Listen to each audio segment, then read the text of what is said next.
Critjob vous demande que pense EDF de la taxe carbone, que je trouve très bien, donc vous l'avez dit, et du fait que la production d'électricité n'y soit pas soumise. Ce que je trouve anormal, d'autant plus que la production d'électricité, qu'on le veuille ou non, est carbonisée. Et après, pour vous, Nicolas, il vous pose la question, vous, Nicolas Hulot, quelle est votre position sur le sujet? Mais d'abord, Claude Gendron.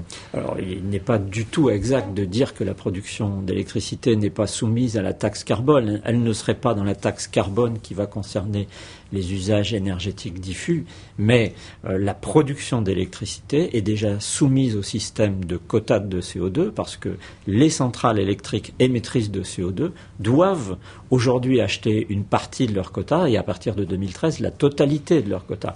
Donc la question sera comment répercute-t-on le prix de ce CO2 dans les prix de l'électricité et non d'instaurer une taxe complémentaire. Mais il faut effectivement que l'électricité reflète les coûts du carbone qu'elle contient. D'accord, Nicolas Hulot, je vous vois. C'est bien, la précision de Gendron est importante.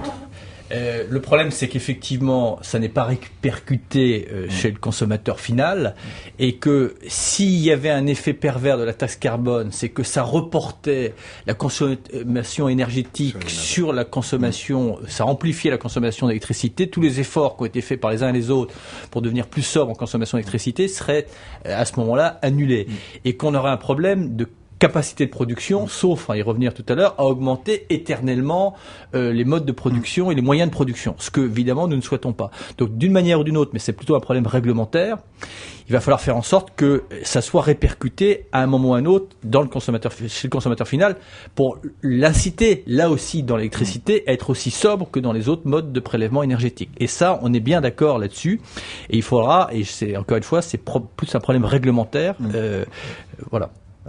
On est d'accord sur cette notion de règlement. Tout à fait. Enfin, un réglementaire de fixation des prix de l'électricité. Voilà. Il faut que les prix répercutent, en fait, intègrent le prix du CO2, puisqu'on va devoir acheter en totalité le CO2 contenu dans l'électricité à partir de 2013, et ceci est vrai pour tous les électriciens européens. Et effectivement, si il y avait un sursaut de la consommation électrique, on augmenterait ce qu'on appelle les périodes de pointe, qui sont les périodes où EDF doit aller chercher de l'électricité d'origine fossile, et personne ne souhaite d'augmenter ces périodes de pointe pour les raisons évoquées.